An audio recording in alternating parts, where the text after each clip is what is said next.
जो वर्तमान है, समय उचित कर्तव्य का पालन करना, यही तेरी पूजा है। नाम का जाप, सिमरन, ध्यान, यह ध्यान की अवधि तो कम होती है। 24 घंटों में प्रारंभिक जो साधक हैं, आधा घंटा प्रातःकाल, आधा घंटा सायंकाल ध्यान में बैठते हैं। दिन भर सिमरन, नाम का सिमरन होता रहता है। दत्त चित होकर के बैठ करके माला पकड़ करके राम राम का जाप, किसी का इंतजार करते हुए, कहीं आते हुए, कहीं जाते हुए, यह मानव का अधिकतर हो रहा है, होता है। ऐसा स्वभाव अधिकतर साधकों ने बनाया हुआ है। अपने कर्म कलाप में भी मैं नहीं कर रहा, मेरा राम मेरे को सहायता दे रहा है। अपने कर्म कलाप करते हुए कर्म योग की ओर तो ध्यान देना ही होगा, अपना उद्धार करने के लिए, अपना कल्याण करने के लिए। वह क्या है? समय उचित कर्तव्य का पालन, इसका पालन करना होगा। अनेक गाथाएं गुरु महाराज ने वर्णन की हुई हैं। जब तक भीतर से अज्ञान बाहर नहीं होगा, जब तक भीतर से अज्ञान बाहर नहीं होगा, मानव सुख ही नहीं होगा। सुख ना रिश्ते नातों में है, ना सगे संबंधियों में है। जिस रिश्ते नाते में मानव आज सुख अनुभव कर रहा है, पुत्र पैदा हो गया, खुशियां मनाई कि घर में पुत्र पैदा हो गया। क्या यह संबंध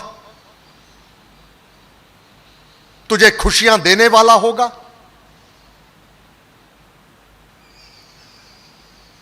प्रत्येक परिवार अपने परिवार में देखे, समय समय पर किस प्रकार भाव बदलते हैं, विचार बदलते हैं, कर्म कलाप बदल जाते हैं, नुछावर कर देते हैं। कहा मेरी संतान है, मेरा सब कुछ है।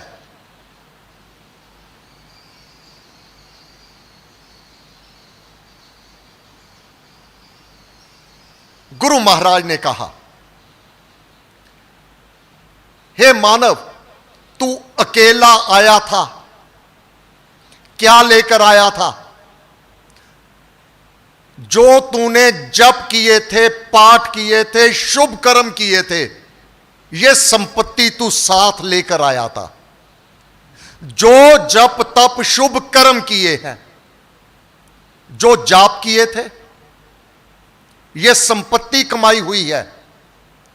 जो तप तपे हुए हैं, जो दान दिए हुए हैं, जो दक्षिणा दिए हुए हैं, जो सेवा पर हित परोपकार की हुई है, वह पूंजी वैसे ही जन्म को, वैसे ही घर में, वैसे ही परिवार में, जहां पर तूने पहले छोड़ा था, प्राण छोड़ने से पहले जो भी तूने किया था, वह संपत्ति तू साथ लेकर आया है। अब इसमें जो तुझे यह समय पर जब बीज बो दिया जाता है, माली समय पर उसको पानी देता है, खाद देता है, ऋतु से उसको बचाता है। सर्दी में वह मर ना जावे, वह पौधा पेड़ कोई जानवर ना खा जावे, उसकी रक्षा करता है। परंतु फल तो आने में समय लगता है। माली सींचे 100 घड़ा, पर रुत आवे फल होए। वह फल प्राप्त करता है तो इसी जन्म में अपार धन दौलत, महल माड़ियां। यह तेरा प्रारब्ध कर्म है। वह विधि, वह विधान, वह परम पिता परमात्मा ने बनाया हुआ है। मिट्टी को हाथ लगा रहा है, सोना बन रहा है, जबकि सबका तो नहीं हो रहा।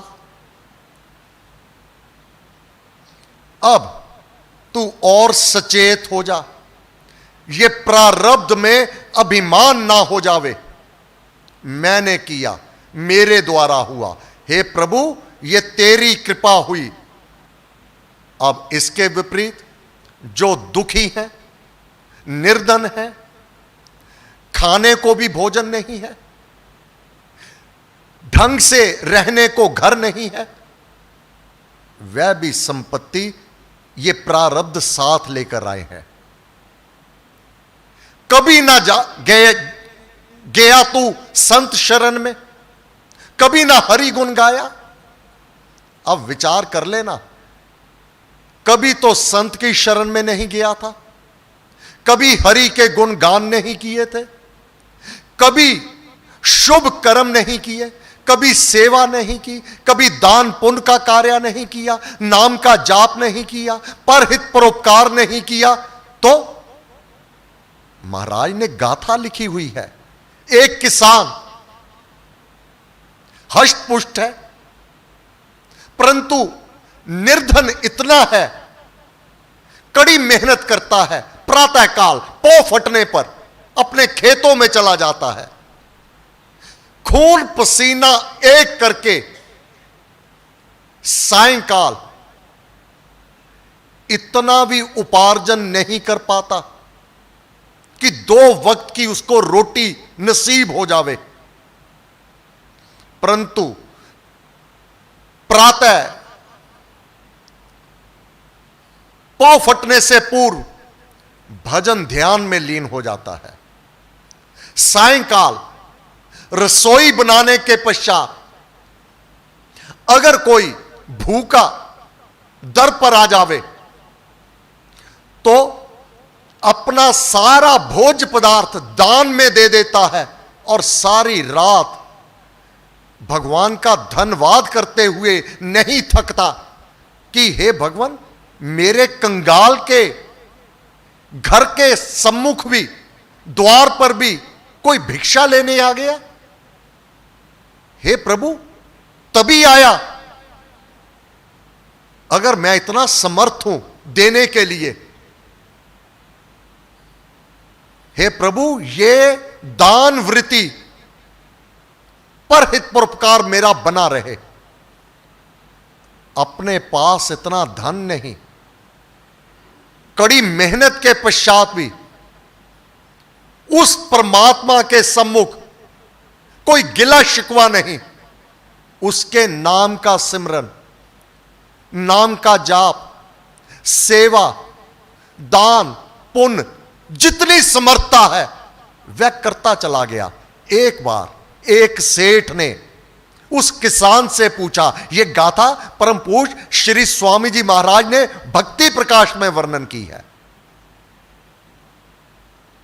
कहा, भद्र, एक साहूकार ने कहा, तो मेहनत तो बड़ी करता है, प्रभु के गुणगान भी बहुत करता है, नाम का जाप भी करता है, यह दान पुण्य भी करता है यथा योग्य, फिर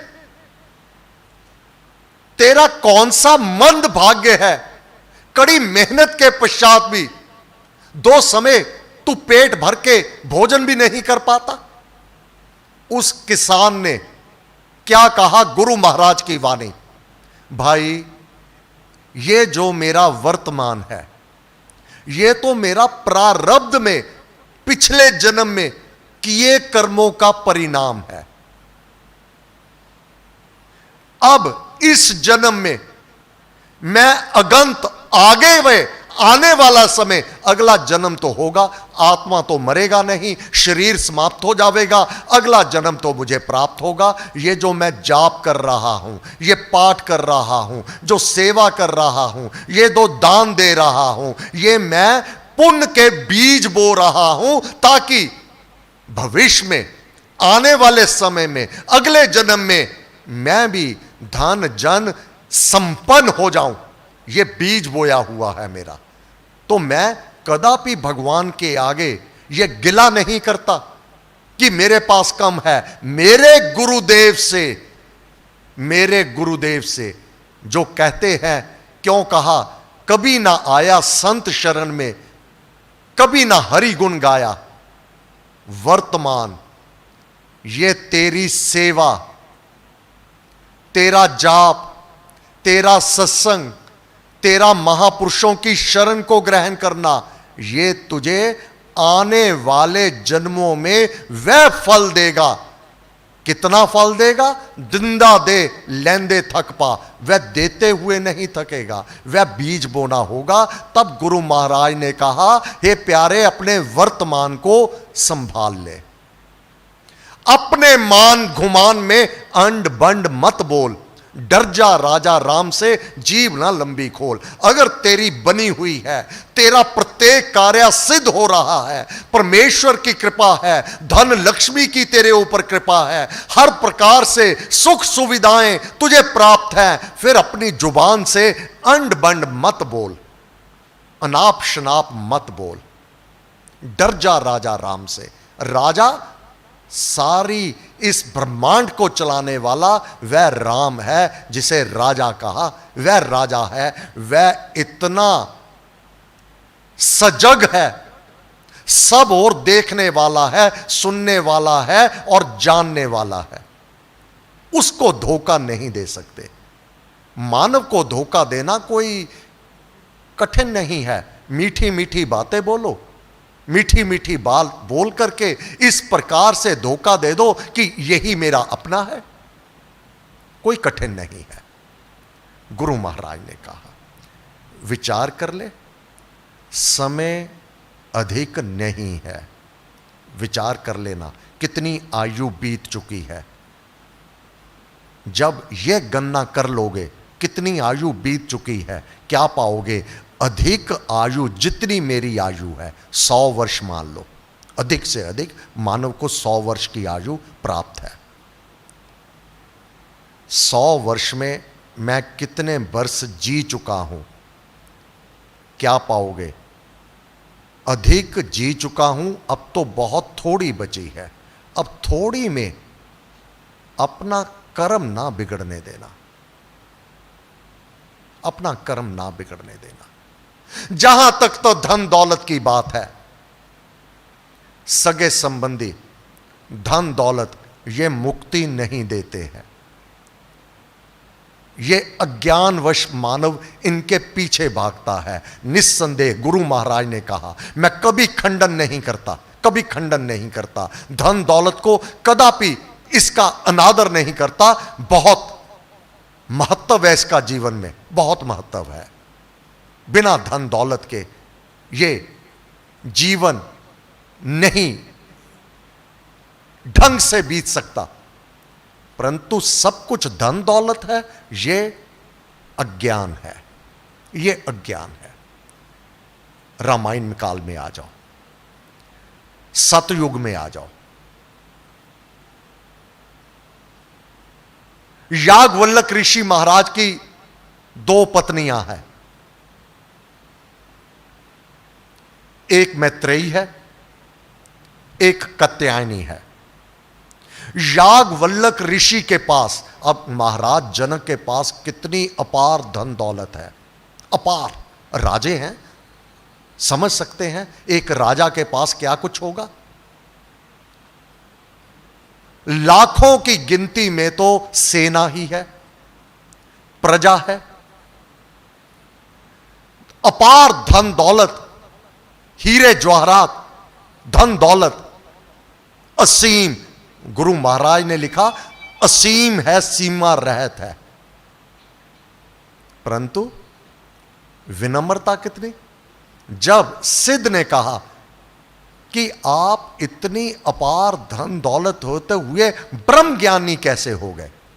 भाई, मैं हूं दास राम का प्यारे, मैं तो दास हूं उसका। ये धन दौलत, महल माड़ियां, रुपया पैसा ना साथ लेकर आया था, ना साथ लेकर जाऊंगा। स्वयं याज्ञवल्क्य ऋषि, 2 पत्नियां हैं, मैत्रेयी और कात्यायनी। अपार धन दौलत, राजा है, ऋषि भी है। अब विडंबना यह है, जिनको ये अपार धन दौलत प्राप्त हो गई, वो इसका त्याग करके अपनी आत्मा के उद्धार और कल्याण के लिए लग गए। सर्वसाधारण इस धन दौलत को एकत्रित करने में लग गए। सर्वसाधारण जन इस धन दौलत को ही सर्वस्व मान बैठे और इसी को सुख का कारण मान बैठे। बस ये अज्ञान जिस दिन निकल गया, याज्ञवल्क्य ऋषि जी की वह गाथा, वह धन अपार धरनी धरती मां, इसके स्वामी, परंतु ईश भक्ति में मगन हो गए। जैसे महाराज जनक, महाराज दशरथ मगन हो गए। इसमें बहुत अब आनंद आने लगा, बहुत आनंद आने लगा। क्या विचार आया, मैंने ये सब कुछ प्राप्त कर लिया, क्या ये मेरे साथ जाएगा? नहीं। क्या इससे मेरी मुक्ति हो जाएगी? गुरुदेव से वार्तालाप होती है, भक्त अपने गुरुदेव से वार्तालाप करते हैं। नहीं, यह धन दौलत मुक्ति नहीं दिलवाएगी। तब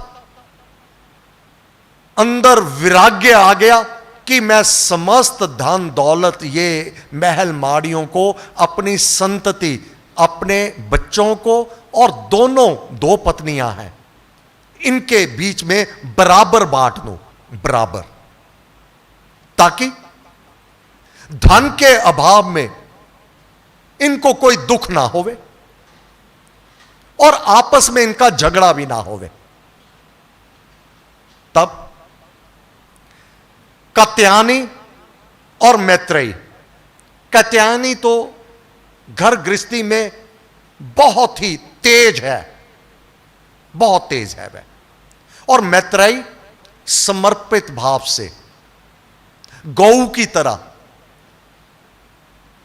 बिल्कुल चुपचाप परंतु नाम जाप करने वाली देवी। कात्यायनी में घर गृहस्थी में चलाने में, पति को रिझाने में वह सब कलाएं आती हैं। मैत्रेयी को वह कुछ नहीं आता। मैत्रेयी को केवल अपने इष्ट श्री राम से प्रीति करनी आती है और अपना कर्तव्य कर्म का पालन करता आता है। यह गृहस्थ जीवन में रहते हुए भी वह एक विरक्त सन्यासी की तरह ही अपना जीवन व्यतीत करती, कोई लोभ लालच नहीं। अब याज्ञवल्क्य ऋषि को कात्यायनी से भी अधिकतर चिंता होती है मैत्रेयी की। यह तो कुछ मांगती ही नहीं, यह कुछ कहती भी नहीं, इसको क्या चाहिए जो इसको दे दो ये ले लेती है। परंतु याज्ञवल्क्य ऋषि मैत्रेयी के पास आए, क्या कहा? कहा मैत्रेयी आइए, उसने उसे पुकार, धन संपत्ति का भाग यह तेरा है ले धार। मैंने 2 बराबर के, ये कोई छोटा मोटा राजपाट नहीं है, अपार धन दौलत है। मैंने कात्यायनी के भाग का आधा भाग उसको दे दिया है, आधा भाग ये राजपाट, हीरे जवाहरात, धन दौलत, ये मैत्रेयी, ये धन संपत्ति तेरी है। अब मैं अपने कल्याण के लिए एकांतवास करूंगा, संभवतः है किसी वन में चला जाऊं, एकांतवास करूंगा। मेरा जितना भी मेरे नाम से धन दौलत संपत्ति है, मैं सारे का सारा आज त्याग करता हूं। और गुरु महाराज ने लिखा, अपार, जिसकी गिनती करना भी कठिन होवे, इतनी धन दौलत संपत्ति है उनके पास, परंतु वह इसका त्याग कर रहे हैं। कोई तो कारण होगा, क्योंकि वह इससे बढ़कर जो बड़ी दौलत है उसकी कमाई में उसको समझ आ गई कि यह बड़ी दौलत है, यह धन दौलत तो मुझे छोड़नी ही है, आज नहीं तो मृत्यु आने पर। जो ये कारोबार है, धन दौलत है, इसके उत्तराधिकारी जीवन में दे दोगे तो भी ठीक, नहीं दोगे तो मरने के बाद तो मिल ही जानी है, साथ तो जानी ही नहीं। तो इसका महत्व, जिसको मैं इतना महत्व दे रहा हूं, यह तो महत्वपूर्ण है नहीं। ना तो संग सखा सब तज गयो, को ना निभ्यो साथ, केवल शमशान घाट तक रहेंगे। हां, धन दौलत अधिक है, चंदन की चिता हो जाएगी, इससे अधिक तो कुछ नहीं होने वाला, परंतु साथ तो नहीं जाने वाला। मैत्रेयी को याज्ञवल्क्य ऋषि कहते हैं, अब मैं ग्रह को छोड़ रहा हूं, अब मैं विरक्त हो रहा हूं, अपनी संतान को सब कुछ देकर नाम में निमग्न होने लगा हूं, परंतु मुझे तेरी चिंता है। तेरे में कोई भी छल कपट नहीं है और तू कुछ मांगती भी नहीं है, और तुझे धन का अभाव ना होवे, इसलिए तेरे भाग्य का जितना बनता है यह धन राशि मैं तुझे दे रहा हूं। गुरु महाराज लिखते हैं, सने सनी पति की सुनवानी, हित से भरी प्रति उपजानी। पति ने बड़ा हित किया है अपनी पत्नी के साथ, इसमें रत्ती भर संदेह नहीं, कोई छल नहीं है। याज्ञवल्क्य ऋषि के मन में बराबर का बांट दिया है।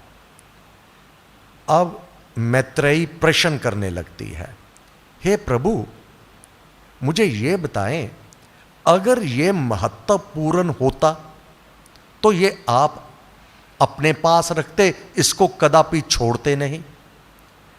तात्पर्य, ये धन दौलत महल माड़ियां कोई महत्वहीन है, इसलिए आप छोड़ रहे हैं। बिल्कुल मैत्रेयी, मैं इससे अधिक बड़े महत्व को जान गया हूं। हां, अब आप कह रहे हो कि ये भाग्य का जो राजपाट है, रुपया पैसा है, धन दौलत है, महल माड़ियां हैं, ये मैं तुझे दे रहा हूं। अब मुझे एक प्रश्न का उत्तर दो, मैं एक एक करके आपसे प्रश्न करूंगी। बहुत महत्वपूर्ण प्रश्न है। मैत्रेयी के अपने पति याज्ञवल्क्य ऋषि से, हे मुने, यदि यह भूतल भारा, यह सारी धरती के बराबर एक सोने का थाल होवे, मुने, यदि यह भूतल भारा भरा विभूति से मिले सारा, ये हीरे जवाहरात और बहुमूल्य रतन, सारी धरती के बराबर सोने का थाल, उसमें इतने रतन हीरे जवाहरात भर करके आप मुझे अगर दे देवे, क्या उससे मैं अमृत हो जाऊं? क्या इससे मैं अमृत के समान हो जाऊंगी? जन्म बंधन में फिर ना पाऊं? क्या मेरा जन्म और मृत्यु का चक्कर इससे धन दौलत से समाप्त हो जाएगा? यह मेरा पहला प्रश्न आपसे। क्या धन से हो जाए निस्तारा? गुरु महाराज की वाणी 311 पृष्ठ, भक्ति प्रकाश, मैत्रेयी प्रकरण। क्या धन से हो जाए निस्तारा? भव सागर का मिले किनारा? क्या इस भव सागर से मैं मुक्त हो जाऊंगी? बार बार जन्म, बार बार मृत्यु के इस रोग को ये कट जाएगा?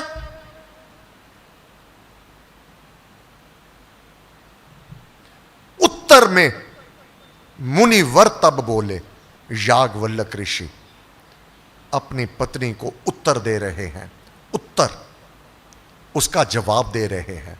उत्तर में मुनिवर तब बोले, धन नहीं मुक्ति के पट खोले। वह दरवाजे धन नहीं खोल सकता जिससे मानव की मुक्ति हो जावे, जन्म और मृत्यु के बंधन से ये सर्वता छूट करके उस ब्रह्म धाम में प्रवेश कर जावे, जहां दुख नहीं है, बाधा नहीं है, कष्ट नहीं है, रोग नहीं है, सोग नहीं है। वह स्थान की प्राप्ति धन नहीं करवा सकता।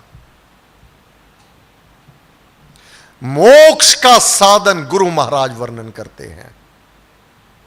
मोक्ष का साधन धन ना माना, अमर जीवन ना इससे जाना। अमर जीवन जन्म और मृत्यु से रहित हो जाना। अगर ये है तभी तो हमारे शास्त्रों ने वर्णन किया। हम कांच को इकट्ठा करने में, गोटियां इकट्ठा करने में, मिट्टी इकट्ठा करने में लगे हुए हैं। जो वास्तविक रतन है उनसे हम अनभिज्ञ हैं, हम उन्हें जानते नहीं हैं। व्यापार में जिस कारोबार को नहीं जानते हैं वह नहीं कर सकते। जान गए, अब जी जान से लग जाते हैं कि इससे धन की प्राप्ति होगी, और होती भी है। गुरु की शरण में आकर, एक तो धन है सोना चांदी, चलती फिरती माया, इसको कदापि नहीं भूलना। ये चलती फिरती माया है धन। आज एक के बनेरे पर काएं काएं कर रही है, कल को दूसरे के बनेरे पर बैठ के काएं काएं करेगी। ये मुक्ति का साधन नहीं है। मोक्ष का साधन धन ना माना, अमर जीवन ना इससे जाना। बोली क्या कह रही है मैत्रेयी? मुझे धन ही देना है तो मैं आपसे मांगती हूं। आज तक मैंने आपसे कुछ नहीं मांगा। आप स्वयं कह रहे हैं कि मेरे से आज तक तूने कुछ नहीं मांगा, मैं मांगती हूं। बोली वह पति मुझे बताना, अपने जैसी लगन लगाना। मुझे ये बताना, आप समस्त धन दौलत त्याग कर रहे हैं। आपका तो सारा है, हमें तो फिर आधा आधा मिलेगा। आप तो जितना हमें मिलेगा उससे दुगना आप त्याग कर रहे हो, उससे दुगना त्याग कर रहे हो। तो कुछ तो आपके हाथ में लग गया है, जो है लगन। अब मुझे देना ही है तो अपने जैसी लगन दे दो मुझे। तुझे प्रिय पद जो ही भाता। अब जिस पद को प्राप्त करने के लिए तुम साधना में लगने लगे हो, कोई तो पद प्राप्त करोगे, कोई तो स्थान तुम्हारे इस घट में, इस हृदय में, इस आपके मस्तिष्क, कोई तो पद समझ आ गया है, तुम्हारे दिमाग में आ गया है और तुम उसको जान चुके हो। वह स्थान, तुझे प्रिय पद जो भाता, मुझे तू वह क्यों ना समझाता। तू मुझे वह क्यों नहीं समझा रहा जिसके लिए तू जा रहा है। अपने पति से कह रही है मैत्रेयी। इष्ट वस्तु में मुझको जोड़ो। हे पति देव, अगर वास्तव में मेरे से तुझी तेरी प्रीति है, अगर वास्तव में प्रीति है तो मुझे अपने इष्ट के साथ जोड़ दो। जैसी तुम्हारे में लगन है वैसी लगन मुझे भी वह दान में दे दो, वह मेरे को लेके दो। लगन लगे, श्री राम तेरी लगन लगे। लगन धन दौलत में नहीं, महल माड़ियों में नहीं, इसके लिए तो ये निश्चित करके जानो, धन दौलत महल माड़ियाँ यह जहाँ सुख का साधन है, वहाँ अपार अशांति का रोग देने का कारण भी है। रोग देने का कारण है, ये रोगी बना देता है इसे। इष्ट वस्तु में मुझको जोड़ो, प्रिय पति नहीं नाता तोड़ो। ये मेरी आत्मा, तुम मुझे ब्याह के लेके आए हो, मेरे कल्याण के लिए, मेरा देखभाल करने के लिए, मेरा पोषण करने के लिए, मेरी सार लेने के लिए। जब अब मेरा अंतिम समय है, अब मेरा साथ छोड़ करके स्वयं तपस्या के लिए जा रहे हो, ये नाता मुझसे तो ना तोड़ो। क्या ये धन दौलत, इससे मैं अमृत हो जाऊंगी? कहा मुनि ने सुन प्रिय पे, आप प्रेम में विमल स्वरूपे। धन है साधन सुख का भारा। गुरु महाराज ने ये अपने निर्णय दे दिए हैं।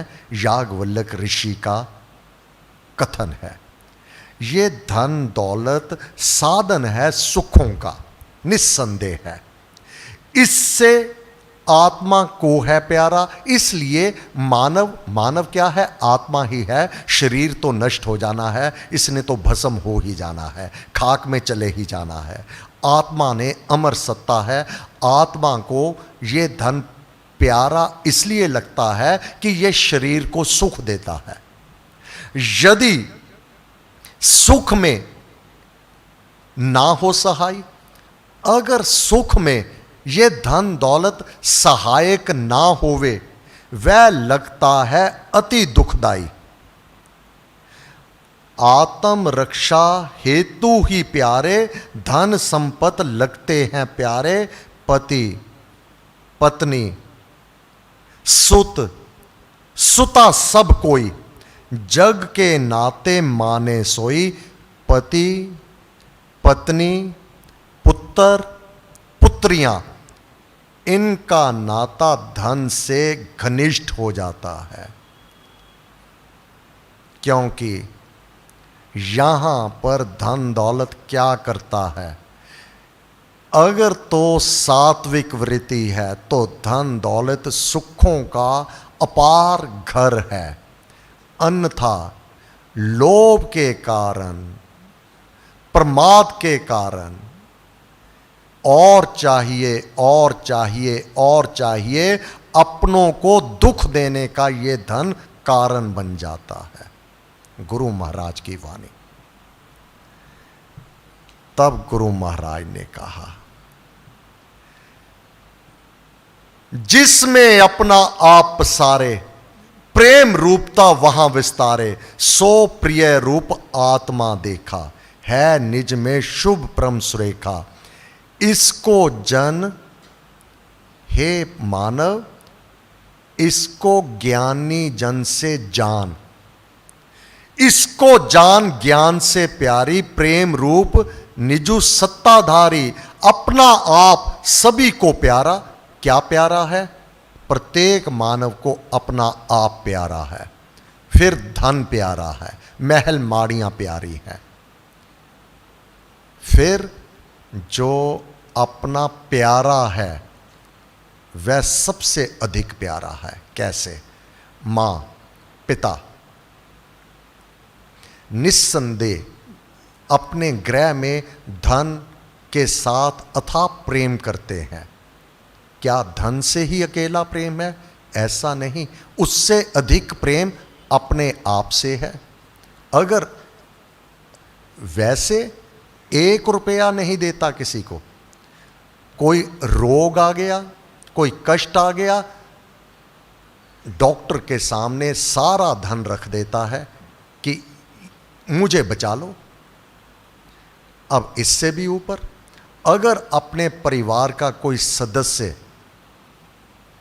बीमार पड़ जावे और धन की जरूरत है, अपने हीरे जवाहरात भी बेचने को तैयार हो जाएगा, जो हवा भी नहीं लगवाना चाहता। अब ध्यान रखना कि यह धन दौलत जिसको तुम बड़ा समझते हो, फिर वह धन दौलत भी अपना सारा नुछावर कर देते हैं। किसके लिए? अपने प्यारे के लिए। अब जिस दिन अपना प्यार अपनी आत्मा से हो गया, फिर ये धन दौलत सगे संबंधी सब बहुत ही निगुण लगने लगेंगे। विचार कर लेना, यही हो रहा है। जब तक वास्तविक सुख कहाँ है, वास्तविक आनंद कहाँ है, वास्तविक हमारा मंगल उदार करने वाला क्या है, यह नहीं जानेंगे, तब तक ये मेरे को कम, मेरे को अधिक, ये गया वो गया, इसी चक्कर में घूमता रहेगा। इसलिए कहा, हे मानव, तू उसकी आकांक्षा कर। ये सारा धन दौलत, ये रुपया पैसा, महल बाड़ियाँ, ये सगे संबंधी, ये तेरे प्रारब्ध के कारण इनके साथ तेरा मिलाप आया है। संग सखा सब तज गयो, कोऊ ना निभ्यो साथ।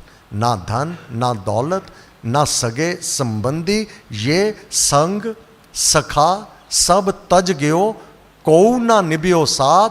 कह नानक इस विपद में टेक एक रघुनाथ। जो तूने नाम का जाप किया होगा, जो तूने दान किया होगा, जो तूने पुण्य किया होगा, जो सेवा की होगी, ये साथ चले गए। मां कौशल्या जब विपदा आ गई अपने पुत्र श्री रामचंद्र जी महाराज पर, 14 वर्ष का वनवास, क्या महाराज दशरथ अपने पुत्र से स्नेह नहीं करते थे? नहीं, बहुत स्नेह करते थे। परंतु कर्म गति, ये कर्म गति जब सम्मुख होती है, क्योंकि माता का, श्रवण की मां का वह श्राप फलना है, जिमें हम पुत्र वियोग में दशरथ त्याग ही प्राण। हे दशरथ, जिस प्रकार श्रवण की माता का वह श्राप, जिस प्रकार हम अपने पुत्र के वियोग में प्राण त्याग रहे हैं, हे दशरथ, तेरा भी, तेरी मृत्यु भी अपने पुत्र के वियोग में होगी। ये रघुनाथ जी जानते हैं। जब लक्ष्मण कोप में आ गया, हे भाई, तूने क्या गलत किया है?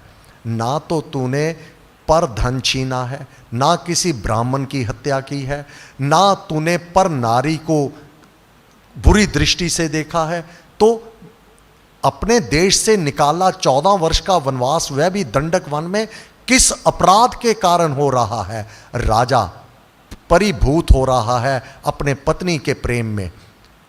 जो तेरे अधिकार को, तुम सबसे बड़े पुत्र हो, राजपाट तेरा अधिकार है, तेरा अधिकार है राजपाट। जो तेरे अधिकार को छीनेगा, लक्ष्मण उसके प्राण छीन लेगा। रघुनाथ जी ये बात सुन करके लक्ष्मण के मुंह पर हाथ रख दिया, एक हाथ पीठ पर रख दिया। तुझे पता है क्या कह रहा है? मेरा अधिकार मां और पिता छीन रहे हैं। तेरे दृष्टि में यही तो है। माता कैकेयी के कहने पर पिता इसको काट नहीं रहे बात को, और मैं 14 वर्ष के वनवास के लिए जा रहा हूं। भाई, मात पिता दो देव बखाने। पारिवारिक बहु प्रेम बनाना। माता पिता तो सदैव आदरणीय हैं, थे और रहेंगे। ये धन दौलत मेरी जा रही है, मुझे चिंता नहीं। अगर भाग्य में है तो इसको कोई रोक नहीं सकता, अगर ये मेरी नहीं है तो मुझे कोई दिला नहीं सकता। तब गुरु महाराज ने कहा, हे साधक, पारिवारिक बहु प्रेम बढ़ाना। परिवार का प्रेम नहीं टूटना चाहिए।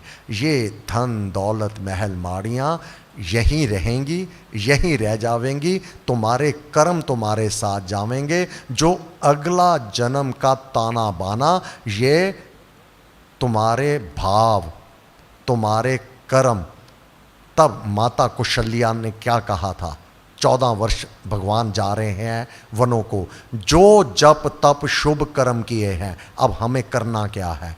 जप, जो जप तप शुभ कर्म किए हैं, दक्षिणा दान जो मैंने दिए हैं, यज्ञ होम जो बहुत रचाए, उनके फल जो वेद बताए, जो भी उनका फल होगा, हे पुत्र वह सब आज मैं तेरे अर्पण कर देती हूं, तुझे उसका लाभ होवे।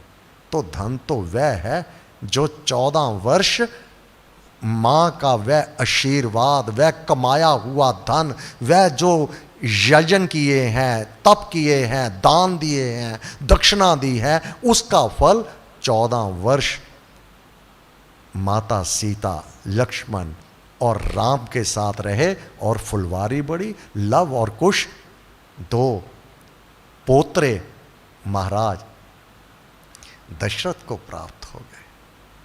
इसलिए गुरु महाराज ने कहा, वर्तमान में अपना कर्म सुधार लेना सबसे बड़ा सुधार है। प्रभु की चरण शरण में रह के उसकी कृपा को मांगते रहना, उसके आशीर्वाद को मांगते रहना और नाम का जाप निश्चित रूप से करते रहना। आपका धन्यवाद। सर्वशक्ति माते परमात्मने श्री रामाय नमः। सर्वशक्ति मते परमात्मने श्री रामाय नमः। सर्वशक्ति मते परमात्मने श्री रामाय नमः। सर्वशक्ति मते परमात्मने श्री रामाय नमः। सर्वशक्ति मते परमात्मने श्री रामाय नमः। सर्वशक्ति मते परमात्मने श्री रामाय नमः। सर्वशक्ति मते परमात्मने श्री रामाय नमः। सभी साधकों से प्रार्थना है, मैं आगे ज्योति नहीं रख रहा हूँ। अपने अपने स्थान से ही आप अपने स्थान पर बैठे हुए नमस्कार करेंगे और यहीं से आप अपना घर के लिए रवाना हो जाएंगे। आगे कोई भी नहीं आवेगा, कृपया इसका ध्यान रखें। धन्यवाद। राम राम राम राम राम राम राम राम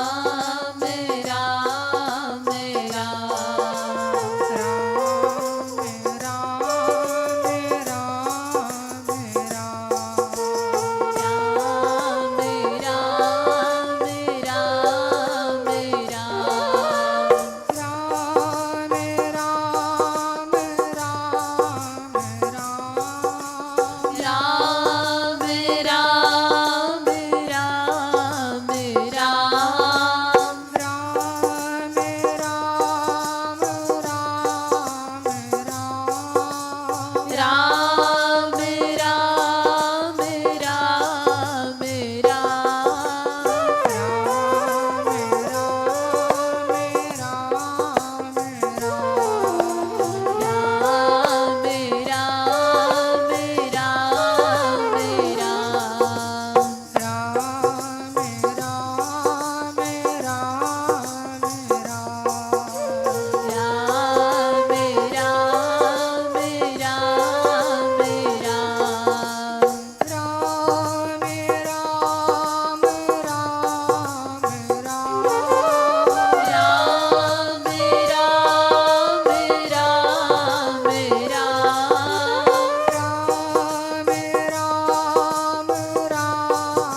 राम